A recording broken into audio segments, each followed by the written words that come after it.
But hello, everyone. This is Stephanie from the Yale Alumni Association. Very excited to be here with you again this week for another Yale Alumni Live. Tonight, I have a very special guest with us from Chicago, Alyssa Rapp, class of 2000, who is the CEO of Surgical Solutions. Earlier this week, we did sit down on Instagram and had a quick chat about who Alyssa was and what she was up to and her two books that she's going to go into a little bit more detail tonight. So before I introduce Alyssa, just wanted to do a little bit of housekeeping. For those of you who've been with us before, you know that we're live in two environments. We are both in Zoom and on Facebook. So if you have questions tonight for Alyssa, you can type those right into the Q&A or the chat on Zoom or right into the stream on Facebook. And that's pretty much it. We've been doing this a while, so hopefully you've been with us before. I am very excited to welcome Alyssa. So without further ado, Alyssa, welcome to Yale Alumni Live. Thank you so much for being here. Stephanie, you're so kind to have me. And thank you, Kevin, for all the setup prep, and Arena, another Yaley on my team who's helped us make this happen. So really excited to be here. Great. Thank you so much, Alyssa, and to Arena too. And I love that she's a Yaley, so it's been fun of to course. work with her. Only the best. Only the best. So tell us, Alyssa, so for the folks who weren't able to join us on Instagram, can you tell us just a little bit about yourself and your Yale experience before we get into the meat and potatoes of tonight's session? Of course. I was Yale class of 2000. I grew up in a suburb of Chicago and went to Yale and loved almost every minute of it. I was a double major in art history and political science. One of my most prized honors of my life, literally of my entire life, was winning the Frank M. Patterson Prize for the best senior essay on the American political system. It's the frame award I keep in my dressing room to look at every day, with a smile on my face of pride on public housing reform in Chicago. It's still a complex issue, but a wonderful memory of Yale. And speaking of Yale, I co-founded my first company, Bottle Notes, with a fellow Yaley, class of '89, Kim Donaldson. And I've had, I think, about 15 vintages of Yale summer interns or full-time employees since I started being a CEO out of grad school and then since. So it's been a long love affair with Yale, even if it wasn't in New Haven, but in California, now Chicago. And I had the great honor of co-chairing my 20th reunion, albeit virtual, about a month and a half ago. So that's my history with Yale. So tell us a little bit about your career path, because I know that you've gone in a couple of different directions and recently have a few books that are what we're going to talk about tonight. But tell us where you got started right out of Yale and where you are now. So right out of Yale, I had a curiosity and potential aspiration for U.S. politics. So I ended up working on what I thought was then the most interesting political race in the country, which was then Hillary Clinton's first Senate race. So I moved to Manhattan, worked for her finance team, and loved politics and the finance side of politics, but wanted to have a little bit more autonomy and got a great opportunity with U.S. Congresswoman Jan Schakowsky, now a 20-year veteran of the U.S. House of Representatives and a leader on many issues. But I ended up moving to Chicago, therefore, in the fall of 2000 after having graduated in the spring, took a role as her national finance director and did that for 2.5 years. There I started something called the Ultimate Women's Power Lunch, and it was a really cool brand that helped us both generate more support amongst her women supporters, as well as gave me insight into how national political fundraising works and working with the Democratic Congressional Campaign Committee. But the experience of creating that brand around the Ultimate Women's Power Lunch really made me realize I love creating brands and things and businesses and business models. And wouldn't it be fun and exciting to potentially go to business school to pursue that dream of entrepreneurship that my grandfather, a Holocaust survivor, and my stepfather, also a Jewish elder, but a great mentor of mine in real estate and health and fitness had taught me. And so I went to Stanford Business School in '03, spent 2 years there, fell in love with two things, my first startup and my now husband. And I ended up running with that startup, Bottle Notes, with that Yaley co-founder for about a decade. And then my husband and I didn't start as husband and wife, became that way, ended up having 2 children out there. And after a really longer run than we expected, ended up moving back to Chicago 3 years ago, where we're both from and where our families are still based. So I ended up running a company, as you already mentioned, Stephanie, called Surgical Solutions, a business-to-business B2B healthcare services company. And it's been an awesome life experience and an awesome learning opportunity for me as well. And we have a team of tremendous people, including some cool Yaleys, and here we are today. So Alyssa, so what we're going to talk about tonight is, I think, a relatively popular trend that I've heard a lot about, that I think, especially now that we're all home and we're on Pinterest and we are on TikTok and we are on Instagram and Facebook, you see a lot of things about hacks, how to do things a little bit more efficiently, a little bit more effectively. So I have your two books with me, and I believe there's one or two more, correct? So for anybody watching, these are Alyssa's books, and we'll make sure that everybody knows where to find these after our episode tonight. But tell us a little bit about how you came to be involved. And I know we talked a little bit about this on Instagram, but let's talk a little bit more about how you came to be involved with writing these books. Sure. So when I became the CEO of Surgical Solutions, I had spent a decade in Silicon Valley running a .com e-commerce and a media company that pivoted to. And then I'd spent 2.5 years doing advisory work for under the umbrella of AJR Ventures with a great Yale partnering with me, Anthony Overstreet. And I had done that work with 2 family offices and 2 private equity firms. And I really liked private equity. I felt it was incredibly egalitarian. In short, what mattered most was how fast you were growing and improving the business, the core business, and therefore how fast did you run the mile was a much more egalitarian thing than many others. And I liked that about it. And when I came to Chicago with Hal and our 2 girls, I decided I was ready to be a CEO again. Our youngest was then 2 and ready to settle up. But I really preferred private equity to venture, so I knew that I wanted that.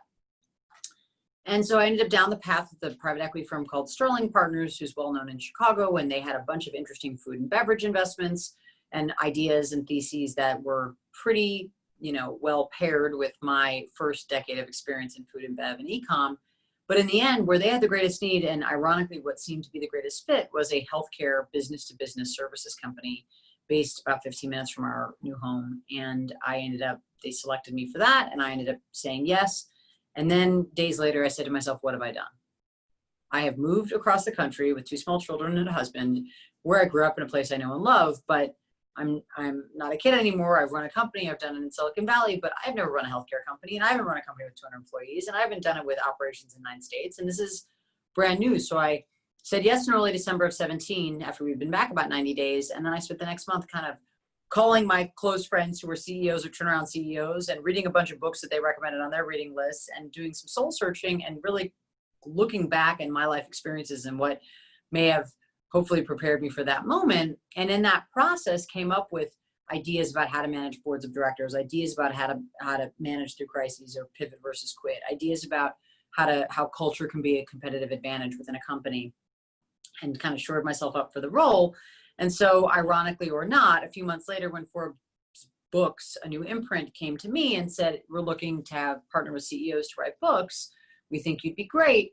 I had the beginnings of the arc of the story written, and then had the privilege of working with a tremendous editor, Bree Barton, and she and I put together an arc of the story that became Leadership and Life Hacks as we know it. And the first 2/3 are about leadership and running businesses or being a leader in whatever organization with which you work. And the last third of it's about living and life and everything from how to have fun at 40th birthday parties to manage the juggling act that is a parent in the COVID-19 era. So that is how it came to be. So now tell me exactly when Hacks for the New World came out, because this is specifically related to shelter in place, being at home, quarantine, how to manage this situation that we've all been in for quite some time now, which I'm sure none of us really thought would go on this long, but here we are. And I think more now than ever, people are trying to figure out, how am I going to balance all of this with kids at home that weren't at home previously, working from home with the dog barking, all the things happening that no one ever kind of anticipated or thought were going to come to pass. So when did this book come out? Sure. So the first book came out in October of 2019. So I guess 10 months ago, amazingly enough. And it hit the leadership bestsellers list, narrow, but pridefully, the leadership bestsellers list on Amazon in January.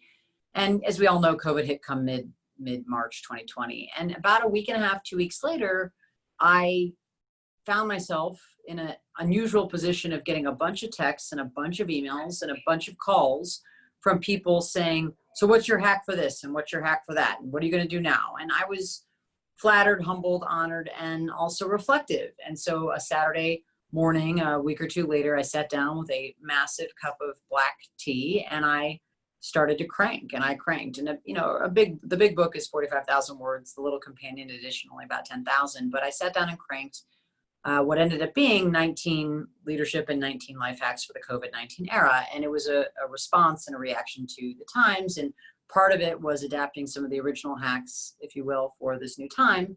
And part of it was coming up with new ones and just sharing with how the world was evolving in our home and in our company, and how what we were doing might hopefully help spare others the school of hard knocks. That was the real esprit de corps of both books, but particularly the second. Sure. So now you're home, or you're in some sort of hybrid situation where maybe you're in the office a little bit. How would you say things have gone for your family during this time period? Do you feel like you guys are chugging along? So it was interesting, right? My husband, when we moved to Chicago 3 years ago, maintained a professional relationship with a firm in San Francisco. So was already working from home and sheltering in place. I work at an office that has 200 plus frontline healthcare workers for whom I'm responsible, but our corporate office is lean, less than 15 people, and a 15-minute drive from our home. And so for April and May, I came here alone, and I came here to work. And our nanny, who's wonderful and married, who's very safe and cautious, still came to support us. And my husband and I did the juggling act with her on the homeschooling front. Actually, my 7-year-old came with me to the office 2 days a week, so we could give everyone a little bit of a reprieve. And she did I'm staring at some of the math problems we did on the whiteboard in my office that we still haven't erased. So how we muddled through, we've muddled through. And I taught a class in the spring, my first time teaching at the University of Chicago, after 6 years teaching at Stanford University's business school, where I still teach. And that was a class I created. It was an outgrowth of the book on women as CEOs, investors, directors, and executives. And it was very, very successful, 60 student, mostly women class, all Zoom, which I'd never done before. And that took place in, the same hallowed halls where we sit right now. And so I think by and large, I have gratitude. We've muddled through, and we can talk more about some of the life hacks that have gotten us through it. But it's been a period of time where I've been blessed and privileged that my husband and I both have the flexibility from a physical standpoint to be able to either, for me, come to an office, for him work from home, and children that we've shuttled and ushered through the shuffle that is COVID-19 living and parenting. So I feel fortunate and blessed. We have parents amongst us who are 70s, 80s, and 90s. They have all, knock on wood, been okay. And so have our siblings and their children. So it's, we're feeling fortunate and blessed. I hope it stays that way. Yeah, I agree. And especially, this afternoon I was telling Alyssa, for those of you watching, that I was reading up on her book when my children gave me 5 minutes of peace. And I felt a little bit of that as well, reading some of the words. So we're going to get into the 19 hacks.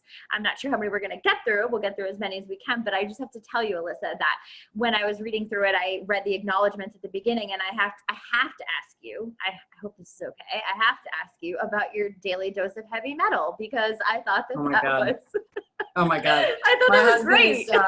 Is 14 years older than I, and he was a professional athlete for about 15 years, and has lived a lot of lives through that time. Very bright guy, and lived both life as a pro athlete nonetheless. And with that came, I think my mother-in-law has told me that there was some heavy metal, some Judas Priest that made the house go up and down, even in his high school years, God bless her and that home. Can't imagine. And, to his credit, our 7, almost 8-year-old and 5-year-old have very cool, hip, eclectic taste in music. They know Coldplay. They know Katy Perry. They know the Beatles. I mean, they like Sound of Music. They are not boring kids vis-a-vis music, and I should give him all the credit for that. But yeah, there are a lot of mornings where I'm making breakfast and they're doing their work, and the house is still thundering with whatever heavy metal, Metallica used to be his walkout song. Yeah, there are moments where if he's with our children right now, so I don't think he's listening, but hopefully he'll watch this on replay. His inner rebellious teenager comes out, and there's a lot of heavy metal. Not my music of choice. We overlap on other things like Coldplay, but that is a statement of fact. I love that. I love that because one of the hacks that we've been doing, I don't know if it's necessarily a hack, but a habit, is that my children and I really do love to have 90s hip hop dance parties in the living room when things get a little rough. So I'm with you on that daily dose of music to break things up and kind of lighten the spirit. So let's talk about the hacks, because I'm sure that there are plenty of people watching who would like to hear some of the hacks that you have to offer. So I'm going to really turn it over to you. And when questions come through, I'm going to send them over to you, but it's your stage. So tell us some of the best tips that you have for us, Alyssa. Sure. I think I'll call an audible and maybe do some of my favorite life hacks and some of my favorite leadership hacks, and we can always dive in more deeply. But life hacks, I think, for the sheltering at home era that have been the most impactful for us are a few. And if they're helpful to you, then I'm grateful. And number one has been creating new workspaces for everyone in the family. So my husband has commanded our master bedroom, and for the children, we've created new workspaces in their rooms where we set up a new desk. We put in the screen that was going to be used for virtual learning exclusively in the spring. Pencils, scissors, crayons, paper, glue, whatever was going to be needed. And so when it came time to go to school, they had to assume the position at their new workstation. And it was the psychological shift of we're no longer just in everyday mode in our house. You're now moving to go to school, albeit at a desk, not a new building outside of our home. And that creating of new workspaces for our kids and ourselves really helped. I mean, it really did help. And I think that psychological shift, I've had friends tell me it matters. I have one friend who literally made her children get in the car, drive around the block, and then come back in the house when it's time for school, just to signal the shift. Our littlest was at the time at a preschool, now in kindergarten, and at the preschool there were uniforms. So we would still make her put her uniform on every day. Because my attitude is, if you're going to school, you're going to school. And norms haven't changed just because we're at home versus in the school environment. So it was the creating new workspaces, I think, was powerful. And it's something now that we're in a hybrid environment, mornings at home and afternoons at school. It's actually really awesome because they know they still have to, now it's not even a discussion. It's like, oh, okay, I've got to go do work. I've got my workstation, I'll do work, start the timer for my 30 minutes of reading, or I'm going to log into X and, I'll let you know if I need help. I mean, it's a habit now, not just a hack. So that's good news.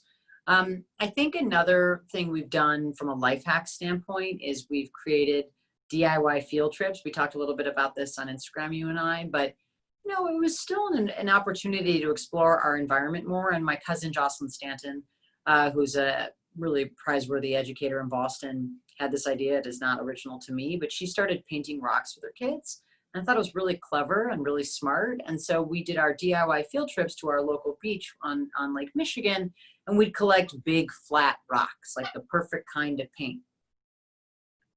And then paired with the DIY field trip and the collection of flat rocks came another life hack for the COVID-19 era, which is use all half-used art supplies. And I mean, I cannot tell you how many half-used jars of sparkly sequins and half-used fuchsia paint bottles were lying around. And God knows we've used those all and ordered some and created new ones, but it was an opportunity to really leverage all half-used art supplies or current art supplies. And that first round, paint rocks, other times paint paper, we've done DIY wrapping paper. So we've taken big swaths of Amazon boxes and painted them and put presents in them for friends and family. We've used big swaths of newspaper, the old Sunday paper, and painted it and made it wrapping paper. So just really trying to be creative and leveraging materials and time and local spaces for DIY art projects and DIY field trips, I think has been a helpful COVID-19 coping mechanism / life hack. Another thing we've done in this era is cooking together. And I like to cook for my children. I think Time Magazine wrote an article, not in this last year, even prior to COVID, about breakfast being the new dinner. And that's certainly been true in our house from a cooking and sharing and talking and just chilling. Dinner, I mean, this Facebook Live notwithstanding is, calls come up, things come up. They have lessons. How might be on a call? I might come home early, I might stay late, but breakfast is sort of sacred in many ways and impenetrable. But what I do know is that cooking together has been fun. We've gotten very good at homemade pizza dough, which is very easy with just a few ingredients like flour, olive oil, salt, and if you needed a dash of water, a dash of yeast. It's been a very easy, oh yeah, we make homemade pizza, that's easy. I mean, it's been fun to have that new habit and ritual.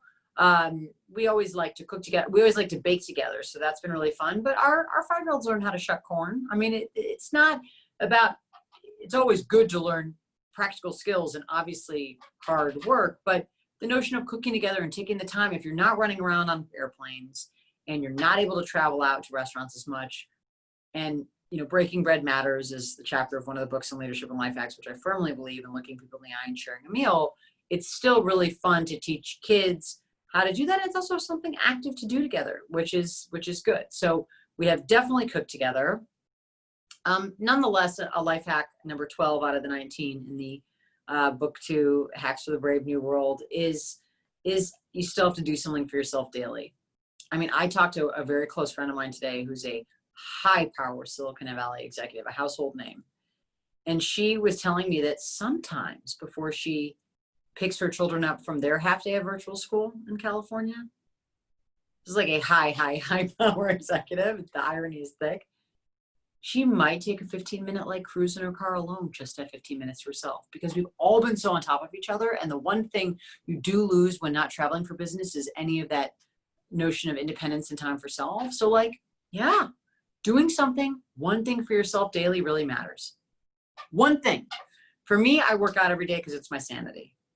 I have as my new habit and new ritual for the COVID-19 era, that trying to pick up one great new habit in this era, like many are, as is life hack number 2 in this new book. I've set up a new routine, and that I do try to meditate 3 to 4 times a week. My stated goal is 2. I try to overshoot the mark with 3 to 4. So it can be 5 or 10 minutes. Peloton has had great guided meditations. I've been super grateful to them. But that's a new habit and a new practice I've tried to layer on. But the tried and true, from book 1 and book 2, book 1's version of it was put on your own oxygen mask first. If I do one thing for myself every day that keeps me shored up, then I can use the other 23 hours to be in service to others. But I got to do that one thing. I need it. And thank goodness my spouse and I are both the exact same that way. And there's total understanding and respect and support. It's not even a debate or a conversation. It's you're going to do this and we're going to do Y. How do we make that happen in sequencing? But yeah, that one thing for yourself every day, even in this era, I think probably because of this era, is even more important than ever. And I think on the flip side of that, in terms of the shared life experience, since many of us are behind closed doors and ring lights and other things, this other idea of doing something fun. Doesn't have to be daily, but at least weekly. I've really enjoyed scheduling virtual cocktail hours with friends or virtual coffee hours. And while we all love ring lights, virtual cocktail hours and coffees are really fun too. And the truth is that it's been really fun to have a 45 or 60-minute call with a girlfriend and schedule it like a nerd and stick to it. It's sacred on the calendar like anything else, and have that carved out time where it matters. Because if you're not running around and running into people socially and being able to see them or get on airplanes, that matters. So that's been all really good and powerful, I think, and healthy byproducts of the COVID-19 era. And before I switch to leadership hacks for the 19 era, or a synopsis of them, I'll pause and let you make comments or ask questions. So, it's funny. When it comes to coming up with creative ideas, I got my children involved in a sea glass hunt early on. Cool. We set a goal. We live near the beach, and we set a goal. I think it was maybe 500 pieces for the summer.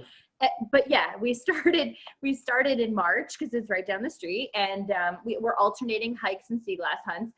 And my oldest, they got really good at it, and I think we have probably a few thousand pieces now. But they got so it was very life-saving at those first couple of days. So I agree. I think coming up with creative things like that was huge in the beginning, but I hope that those things stick around. I think they're really important. And another thing that you just talked about that I think may lead into one of the leadership hacks and potentially, go back to this COVID era as well, as the scheduling, because you had a whole section on scheduling everything. And, I do think also that it's a little bit corny to have to schedule a happy hour with your girlfriends, but it really was helpful to me to put that on my calendar and say, this is what I'm going to do, and I'm not going to back out of it, and I'm going to stay with it. And I always felt better after. So I think that scheduling everything is really important. And the other thing that I loved that was in the hacks at the end of the second book was over communicating. Can you talk a little bit about over communicating? Because I actually found myself talking to someone about that the other day, and I said, I don't know if it's that I'm missing it because there are 700 things coming through my inbox, or if I'm just overwhelmed, but I would rather have 8 email reminders than just one that I miss, because I don't want to forget. I don't want to not, live up to my commitment. So will you talk a little bit about that over communicate idea? Oh, sure. That's moving to the leadership hacks for the COVID-19 era. That's a great place to start. And I run a healthcare services company with 240 employees. There are bigger companies in the world and there are smaller.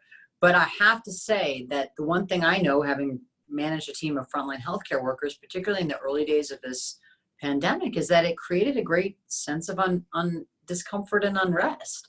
Are we going to get this if we walk in? How are you going to protect us against this? Are we going to be furloughed? Are we going to still be needed? We support a tremendous amount of elective surgeries. And so it was no secret that those were being canceled left and right in the early days of March and April. And so we instituted, thankfully we had started virtual town halls in January, which is really fortuitous that practice already existed.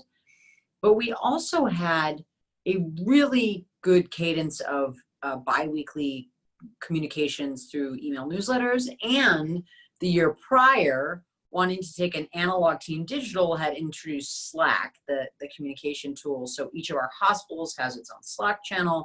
All of our corporate team has different channels based on subject matter. And it's been a really, really, really useful thing to have. So we had real-time modes of communication to send updates, et cetera, and site-specific modes of communication vis-a-vis COVID itself. Then we sent corporate communications that were early and often on a lot of the issues we knew were brewing. And then I did this. Stephanie, I sat down and looked at the camera and looked at 220 people in the eye and said, yes, our elective surgery volumes are down 80% in most of our sites. And yes, the federal government's come up with this very generous and appropriate furlough policy. And yes, if this trend continues, we will be using it. And we expect it to last 6 to 8 weeks. And here's what the process is going to be. And I know it's uncomfortable, but we'll still cover your health benefits, and we'll be in frequent touch, so you know when you're coming back from furlough. And we were over communicating. Instead of only coming to the table when you had a plan and it's perfect, I chose to make it a moment for our company where we honored and acknowledged where people were and how they were feeling, and spoke the truth, even if it didn't have 100% certainty, but just had the courage to talk directionally about what might happen and what we would do if that did happen. And in the end, I'm really grateful we did, because what happened, and we did have to furlough a big chunk of people in New York City and other places for a period of time. But in the end, volumes came back faster and more furiously than we expected. And there was a moment in May and June when we as frontline healthcare workers were expected to be there at all cases, and some people were still on emergency family medical leave. And even if they wanted to come back legally or pragmatically, couldn't. We had people who had been furloughed and called back, but were not ready. Whatever the case may be, there was about a 6-week period where we needed to operate our standard business operations at about 10% greater throughput than we normally would, because of the surge of rescheduling post-COVID, or post-COVID's too strong, but in the wake of the first surge of COVID. Yeah, exactly. And I do believe that over communicating and establishing lines of trust and honesty and integrity and authenticity helped, because I looked other people in the eye at that point and said, listen, you're working 150% time. That is not sustainable. I understand that. It's also not forever. Can you hang with us till June 24th and everyone comes back from the FMLA? We've got this pipeline of new people we're hiring, because, oh, by the way, our service line, thank goodness, is expanding in spite of COVID, and we have new sites we're opening in a new state, and we're going to have new people coming. I just had to say that I leveled with people, and I was honest, and I looked the camera in the eye, and I looked them in the eye through the camera, and I spoke the truth. And that isn't always a silver bullet, but I think it's necessary and not sufficient in establishing trust and faith in a company, because at the end of the day, we're all people rowing toward we hope in the same direction. And if it's difficult or uncomfortable, better to call a spade, acknowledge it, and acknowledge we're all in this together and we're all feeling this and experiencing it in different ways. We're going to work together to get through it, than to pretend like it doesn't exist, particularly in the era of social media, particularly when you can throw a phone in a ring light and have a conversation with someone. There's no reason not to do it if you can. So the over communicate versus under communicate was really a leadership strategy that is not mine and mine alone. It's time tested and tried and true, but it's this notion of getting in front of information early and often, authentically and directly, hopefully instills enough confidence that your people will stay with you. And that's what we're trying to do. I love that one. I think it's really important because I think people are also worried about over communicating in the sense that everybody's tapped out, but I don't want to miss things. So I'm glad that that's something that we talked about here. Another one of my favorites that I'm hoping that you'll talk about, and I don't want this to be all my favorites, I want it to be yours, but there was one that I really appreciated was think and act entrepreneurially, which I know I just butchered that, but let's talk about that. Well, you've obviously done that on the alumni level. I mean, look at this whole series you've started. Look at this way you're communicating with alums. My hat's off to you, Stephanie, for your leadership in this way. I really think it's been impressive and tremendous. And I, as a Yale, salute you and thank you for all you're doing for us in this time. Thank you. Thank you.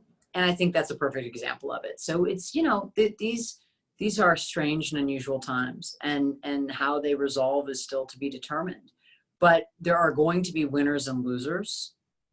And those firms and people, whether they're small or large, when they start this has in some ways been the great leveler, right? Because we've all been brought back to the starting blocks.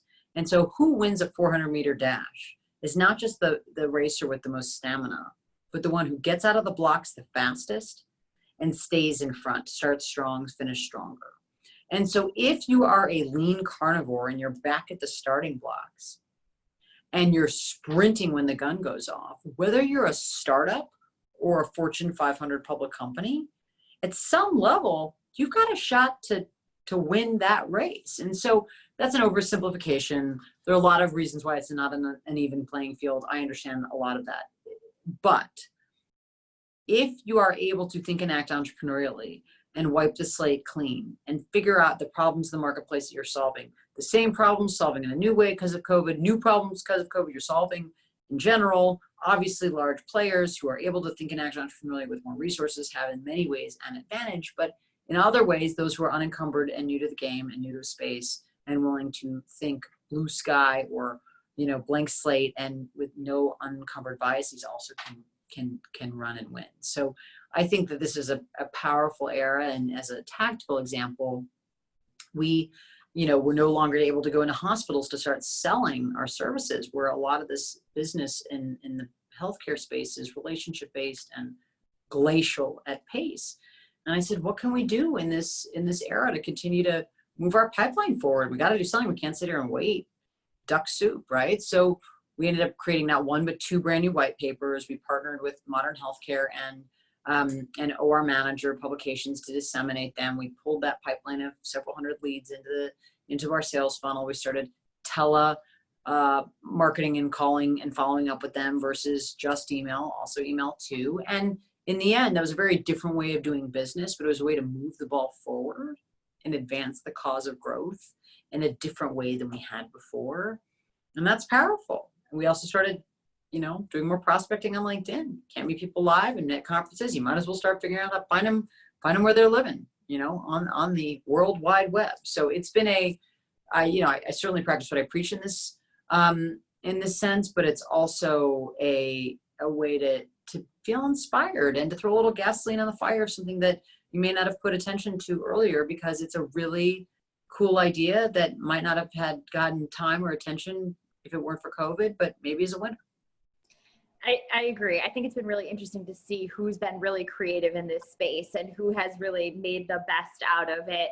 We've seen one example, I don't know who might know about this, but a lot of us had Zoom prior to this, but never really used it and didn't really want to be on camera. And with any of you check out Alyssa's book, you'll see, tell people to put their cameras on. It makes them more accountable. And you could talk about that one, or you could do your favorite ones next. But it's been fascinating to see. There's a little Yale company, Zoom URL, that is founded by a couple of Yaleys who have created kind of a space to organize your Zoom events. So, something like that would have never happened if it weren't for this. And it's been great to see creativity come about in that way. So we have like a few more minutes, Alyssa. If you want to give maybe one or two of your other top hacks for everybody before we sign off for the night, I'll give it back over to you and less of what my favorite hacks were. Well, I agree with you. You cited leadership hack one, leverage video technologies. We now have only virtual and video meetings. Everyone is expected to have the camera on. I call people out if they don't. I mean, listen, it's not that hard, whether we Zoom or use Hangout. The notion is we're still a team. It helps to look people in the whites of their eyes. You might as well use the tools that exist. And I think that leveraging video technologies for Yale Alumni live events like this and otherwise is a powerful way to stay connected as people, even if you can't physically be together. I also think that one of the hallmark hacks from book 1 and 2 is this notion of seeking episodic versus daily balance. And we talked a little bit about this on our Instagram live, but I think that there's this belief that balance means having it all. And I think that there is a truth to seeking and the desire to having it all. But the notion that you just can't have it all at once is really what I believe to be true. And so how do you manage that? Well, today I'm being a CEO when I did a few important things for my children, and I'm doing something as a steward and a Yale alum, and an author, I suppose. And this isn't the day that I'm like quadrupling down on quality time with my husband. I love him and I can't wait to spend more time with him. It's gonna have to wait till tomorrow, right? This is the day that I optimize two different stakeholders, my career and my kids. And tomorrow, hopefully it'll be a little bit more balanced in favor of him, or the next day as a daughter or as a director or as a professor or as a civic activist, and name that tune. And so this notion of episodic balance in my mind is, if you can really nail two stakeholders a day, you can attend to others and do others, but really nail two stakeholders a day. Then if you have to widen the aperture of time to achieve balance over several days or a week. So if you do that, you can meet the needs of everyone whom you hope to, including yourself, doing that one thing for yourself every day over the course of a week or even two. But it's a more realistic approach to balance. And I think that's in many ways more true during the Zoom era than ever. Because at the end of the day, we're all juggling as much as we can right now. And there's Zoom fatigue, and there's the this and the that. I'm a pathological optimist, so I won't get into all those things. They exist and they're real. But what really matters is this idea of taking care of yourself and taking care of, if you can, two stakeholders a day. And if you do that, then even in this era of COVID-19, balance can be achieved, even if it's not daily, but over longer periods of time. So I think that's probably the most important leadership hack, besides over communicating versus under communicating in face-to-face meetings. I guess the last one I'll end with, which is the spirit of this event as well, for me at least, is this idea of leadership hack 17 of being generous. There's just no reason not to be generous. It means bringing an extra coffee to the office if you stop for yourself. It means giving an old TV to a nanny or someone, a French tutor who works with my kids, because why not? It means sending friends randomly a bottle of wine on their birthday, not because it was a big milestone, just because you miss them and love them and want them to have it. It's smiling at the UPS person or the mail deliverer and saying thank you. It's covering, it's patroning local establishments. It's just being generous of your time, of yourself, of your spirit, of your wallet, and doing things to show gratitude. If you're not, I believe in the Buddhist saying, if you want to learn, teach. I also believe that if you want to find more abundance, give. And I think that that's the one thing that I have never found more satisfying. It's not always comfortable or easy, and it's not always money, but it's the idea that if there's a spirit we can all find in this era, it's one of, I hope, of generosity. So thank you so generously for sharing this platform with me. I truly appreciate it. Stephanie, you've been a class A player, no surprise. And I really appreciate the time. Thank you so much, Alyssa. It's funny. I literally just said to you, I'm not going to talk more about my favorite hacks, but that literally was the last one that I had written down because I loved it. And one of the things, and I have to say this because I do have two small children, and they do come home with some really awful artwork in abundance, scribbles that are wonderful and awful all at the same time. Of And course. I loved the suggestion that you said, send it to a friend, because we all have that abundance of artwork. And I loved it because I've given a couple of my colleagues pictures that my children have drawn, but what a wonderful thing to do right now, especially because we're separated, and because even if it is awful and amazing at the same time, it's a very cute gesture. So I loved that one. And I, you know, one of the things that I like to do, especially, you know, just generally, is send handwritten thank you notes. And when we were told that we had to leave, you know, the office, and when we knew it would kind of be our last day, the one thing that was really important to me to take was all of my collected thank you notes. If you don't know this, and you probably do, but for anybody who's watching who doesn't know this, Trader Joe's has the best greeting cards for that's awesome. $1. I didn't know that. Yes, $1. Me. Thank you for that. $1. Everyone needs to know this. And they have excellent food puns on them. So sharing that with everybody, but I, you know, had a collection of those. I brought them home with me, and that's really been a lifeline for me, is sending those out to friends. And I can't agree more that being generous right now is so important. So I thank you for being so generous with your time and being here with us tonight. It's been so much fun. This has been recorded, and we are going to repost this on the Yale Alumni Vimeo page for people to go back and to see. And I cannot recommend enough Alyssa's books. Here they are again. Thank you, Stephanie. Thank you, so kind. And thank you to Arena in the background, who is Yale that we love and have appreciated working with. So thank you both. Thank you too. I will let you get home to dinner, to your family, and hopefully we'll see you again. And thank you everyone for watching. We've got 2 episodes next week, so check the alumni.yale.edu website for more. And Alyssa, hopefully we will see you in person back on campus for your next reunion. With great pleasure. Thank you again, Stephanie. Thank you so much. Good night, everybody. Bye-bye.